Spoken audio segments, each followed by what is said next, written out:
American Clarion is a wonderful conservative website.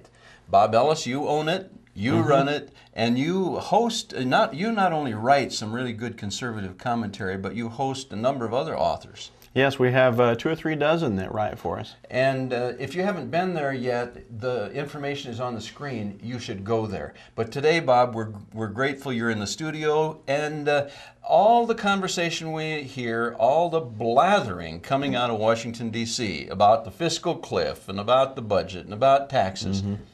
It's just amazing. The Republicans are not going to get what they want, are they?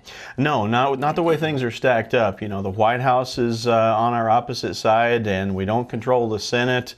It's just not going to happen. But and the Republicans are not going to get a backbone and stand firm and just hold the line. Well, I think we'd all certainly like to see that, at least some of us would, but whether it's going to happen or not, it doesn't look too likely. You and I have talked a little bit about what would happen, what if the Republicans just took a step back and said, okay, Democrats, you're in charge, we'll give you whatever you want, and then you see how well it works. Well, that would certainly be interesting to see. It would be pretty fun, but at the same time, compromising their principles in that way, I'm not sure that that's something I could go for. You know, if they did that, then and it flopped and fell on its face, we know who would get the blame, even if it was a majority decision on the part of the Democrats. The media would somehow turn that back around and blame the Republicans for it. Well, and unfortunately, it would be an experiment at the expense of Americans, wouldn't it? Exactly, and of principle, very important principle. Yes, and there are some significant issues relative to principle that the Republicans, they rest at the feet of Republicans right now, whether we win or lose. Exactly. Republicans are traditionally known for standing for limited government, for fiscal responsibility, and those sort of things. And if they cave on those sort of principles, then what can we really count on them for in the future? Well, and when you say if they cave, many of us, and I think you probably agree, believe that they've already caved. The conversation has been controlled by the White House and the Democrats. The conversation is not that we won't have tax increases, but how much tax increase?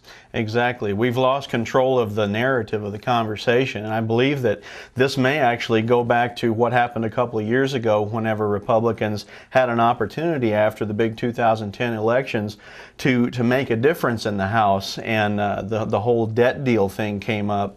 And rather than making a principled stand to really do something to affect our deficits and our debts, the Republicans in Congress chose to kick the can down the road a little ways with this debt deal that they talked about trying to shave off $1 trillion over a 10-year period.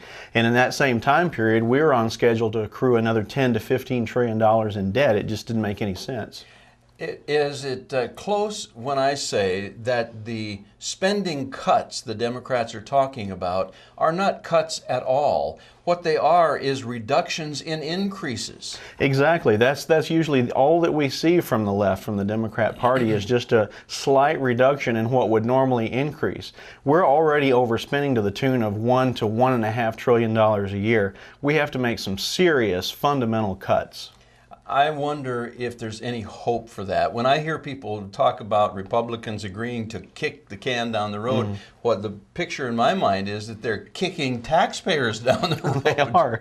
They are. We can't sustain this kind of spending forever, nor this kind of debt. Our credit rating has already been downgraded once, and we're not showing any signs of getting our act together. It can't last forever.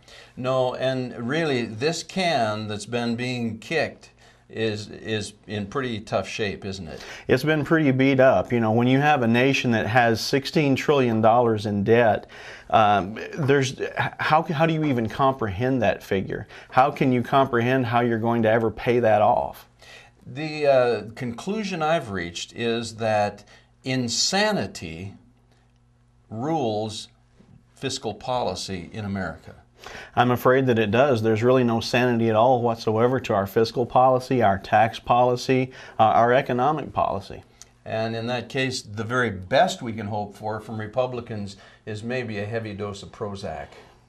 And that's not going to be very helpful.